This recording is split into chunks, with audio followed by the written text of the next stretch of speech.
So, in assessing the musculoskeletal system of the patient, the first thing to do is to introduce yourself to the patient, explain the procedure, why is it necessary, and how the client could cooperate, as well as how the result can be used in planning for further care or treatment. So, hi ma'am, I'm Carmela, a student nurse of Bika University, and I'm here to assess your musculoskeletal system. So basically po ma'am, this include assessment of your strengths of active and passive range of motion, the evaluation for warmth, tenderness, or swelling of joints, and or irritability and pain or palpation over a bone. So also, all of the data po, madam, that will be collected here will serve as your baseline data so that if we find any abnormalities, it could be used for further planning or treatment in the future.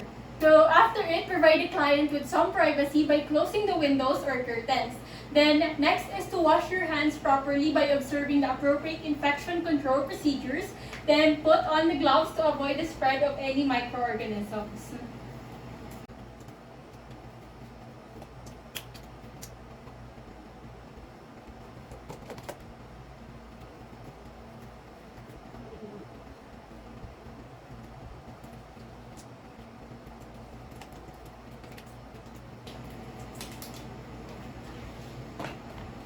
Then, inquire or ask the client if she has any history or presence of muscle pain or any limitations to movement or inability to perform activities of daily living. So, ma'am, can I ask if ever you have any previous history about sports injuries, muscle soreness?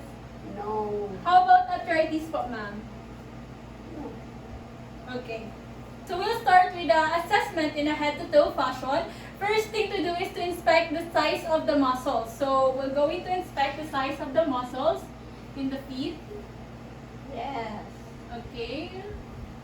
Then on the arms.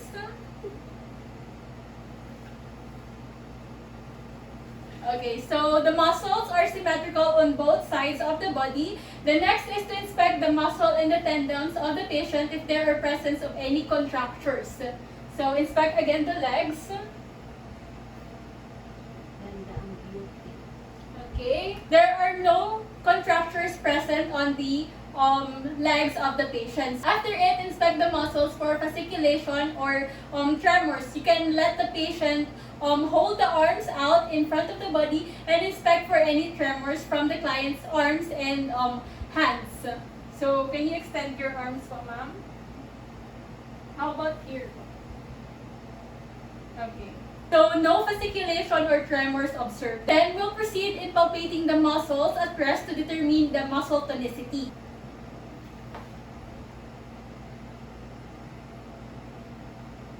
On the other side. Okay, so the muscle is firm. The next is to palpate the muscle while the client is active and passive for flaccidity, spasticity, and smoothness of movement. So for the active, if the patient could move her arm on her own, let her move it up and down. So can you move your arms, ma'am, like this one? Slowly. Then on the other side. Up. Okay. So, and now for the passive, say for instance that the patient couldn't move her arms on her own, she could ask for an assistance to move it. So, like this one.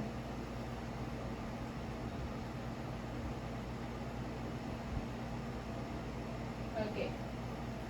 So, then palpate it while the patient is doing the said action.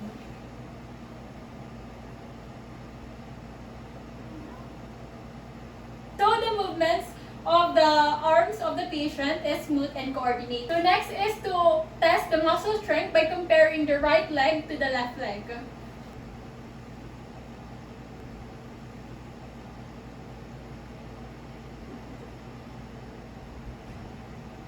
Okay.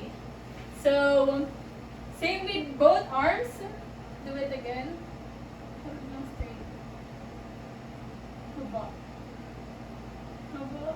Okay, so the strength is symmetrical on both the arms as well as the legs also. So we go now in inspecting the skeleton for normal structure and deformities. So can you stand up, ma'am?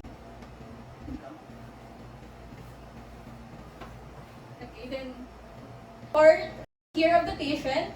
So as to what I can see, there are no deformities present. So next is to palpate the bones to locate any areas of edema or tenderness.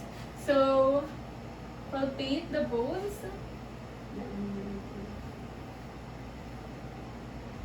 Okay, so no edema present. Then you can also ask the client to take a few steps to be able to hear if there are any sounds or cracking. So can you take a few steps?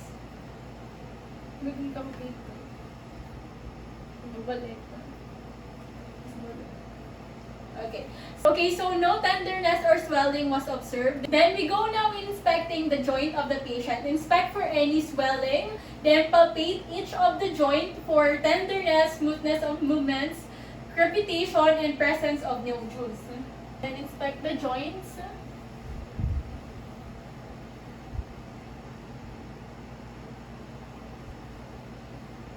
As well as the joints in the arms of the patient.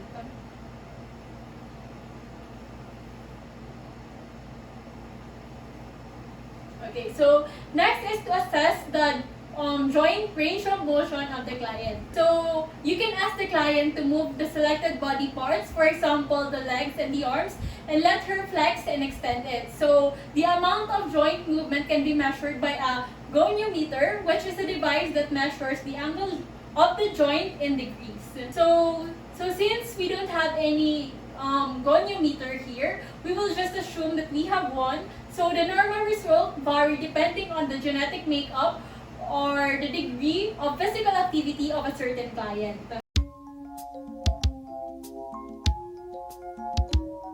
So in assessing the mental status of the patient, the first thing to do is to introduce yourself and explain the procedure, why is it necessary, and how the client could cooperate, as well as how the result could be used in planning for further care or treatment. So hi ma'am, I'm Carmela, student nurse of Beacon University, and I'm here to assess your mental status. So basically po madam, all of the data that will be collected here will serve as your baseline data so that if ever we find any abnormalities, we could use it to plan for further care or treatment. So don't worry po madam, because I will guide you throughout the assessment. All you need to do is to follow my instructions. So is it okay for you po madam? Okay. Okay.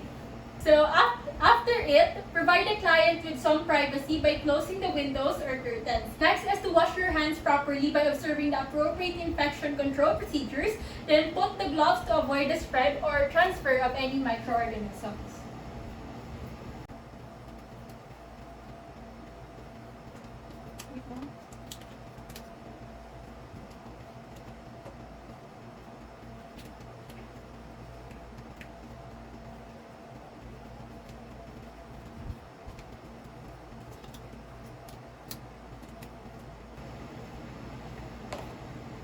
Then inquire or ask the client if she has any history relating to her mental status. So can I ask you po ma'am if ever you have any history relating to your mental status? No.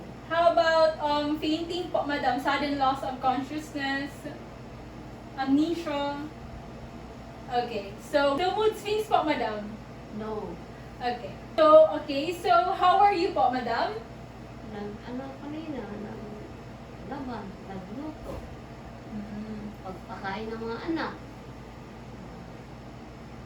Okay, so I noticed that the patient has no defect or loss of power to express since she can comprehend things quickly. So next is I want you po madam to name the things that I will point, okay? So can you name this one? Mas. How about this one po madam? Ila. Okay, very good. So can you read po madam what is this one? 7. 5. Okay, how about this one? R. Okay. Then lastly is you need to follow what I will going to tell you. So is it okay po madam? Okay. So can you point your nose? Okay. No. So stick out your tongue po madam. Okay. Hold your ears. Okay, very good po, Ma'am Lisa. So, we go now in assessing the orientation of the client. So, can you tell me po, Madam, where are you right now? Bagong Bayan, Ligaw City. Okay, so what is the day-to-day po, Madam? April 15. Okay, so how about your family members? How many are you? 4 family. Okay, can you name? JR. Then, Susan. And husband. then, Lisa. okay, so very good po, Madam. Okay, so how about po sa memory po, Madam? Have you experienced sudden memory loss this past few days po? No. Okay, so can you tell me when is your birthday po? March 17. Okay. How about the thing that you did a while ago po? Nagluto. Okay. Sa bahay. Sinakain. Yung mga anak. Okay, to further assess the immediate recall of the client, I want you po, ma'am, to repeat a series of digits that I'm going to say, okay? So the first one is 518. 518. 5180. 5180. 51801. 51801. Okay, so I want you po, ma'am, to repeat what we did earlier, but now you will going to reverse what I'm going to say, okay? So, the first number is 810, 018. okay? So, 4810, 0184. okay? So, 04810, 01840. okay? Then, to assess the client's recent memory, ask her a series of questions. So, can you remember, ma'am, how did you got here po in the clinic? Sakay ako sa tricycle. Punta Okay. dito. Okay, so can you still recall what's the name of the nurse a while ago? Carmela Delfino. Okay, so next is I want you, ma'am, to remember this number, 501. 501. Okay. So next is to test the ability of the client to concentrate or the attention span. So can you recite the numbers from 1 to 10 for me po, madam? 1, 2, 3, 4, 5, 6, 7, 8, 9, 10. Okay. So how about calculations po, madam? Can you tell me what is 10 plus 3? 13. Okay, very good po, madam. So how about 50 minus 3? 50 minus 3, 47. Okay, correct. So for assessing the level of consciousness of the client, apply the Glasgow Coma Scale, the eye response, the motor response, and the verbal response, wherein the client is given 15 points if she is alert or completely oriented, and 7 points if the client is under comatose or less than 7 points. So since the client is alert, I will give her a points of 15. So for the cranial nerves, we will going to proceed first in cranial nerve 1 or the olfactory nerve. So can you close your eyes po, madam, and tell me what is the smell of this one? Okay, smell. What can you smell po? Mentos. Okay. So next is the cranial nerve 2.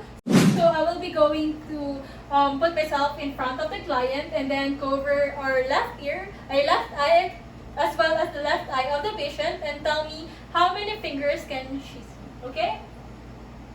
1, 2, Okay, the right eye. 1, 2. Okay.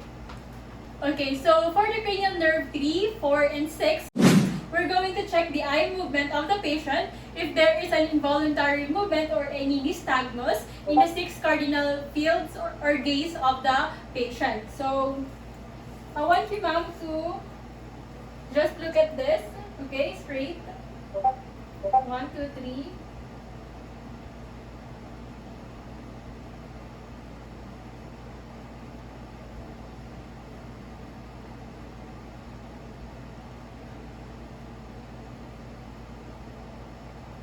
Okay.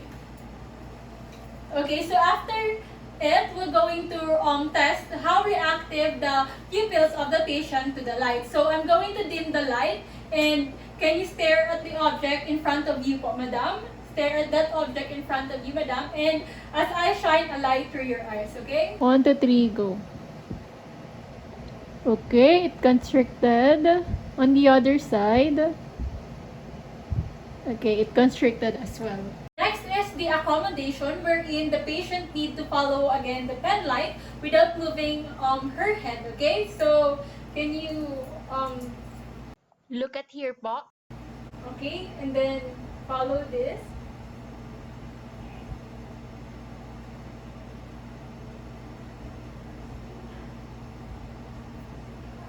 Okay. Okay, so next is the cranial nerve 5. So I want you po, madam, to clench your teeth and bite down and feel the masseter muscle. So, kagat ka. Okay, then now is, I want you, ma'am, to open your mouth with resistance. So, open. Okay. Okay, so she can perfectly do it. We'll now proceed in the facial expression, which is the cranial nerve 7. So, can you close your eyes tightly and open them up? Close your eyes, then open. So, can you smile? Okay. Sad. Sad. Okay. So, she did it, meaning her cranial nerves are all intact. Next is the cranial nerve 8, wherein I will going to occlude one of her ear and then whisper a sound and then let her repeat what I'm going to say. Okay? Basketball. Okay. How about here? Sideline. Okay. Okay, next is the cranial nerve 9.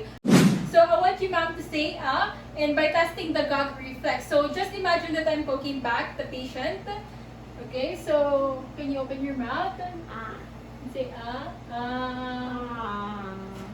Okay.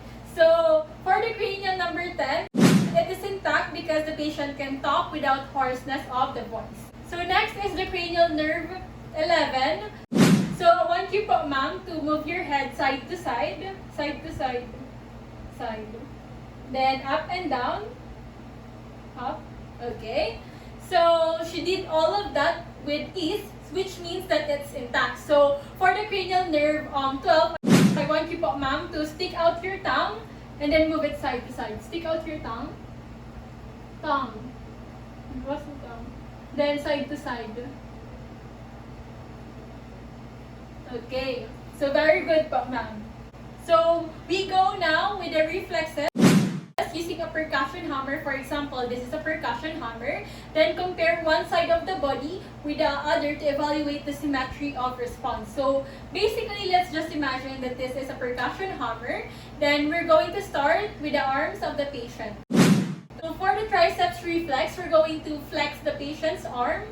Flex the patient's arm, while supporting it on the palm of the non-dominant hand. So, then palpate the triceps tendon about 2 to 5 centimeters above the elbow. Okay. For the brachioradial reflex, rest the client's arm in a relaxed position and using the percussion hammer, deliver a blow above the wrist or the styloid process, the bony prominence on the thumb side of the wrist. So rest position, then on the other side. Okay, so after it, observe the normal flexion or insupination of the forearm. So flexion and supination. On the other side. Okay, so for the patellar reflex, ask the client to sit on the edge of the examining table. So can you sit here, madam? For the patellar reflex, so ask the client to sit on the edge of the examining table so that the legs will hang freely. Then after it, locate the patellar tendon directly below the patella. So after it, using a percussion hammer, strike directly the tendon, then observe for any normal extension.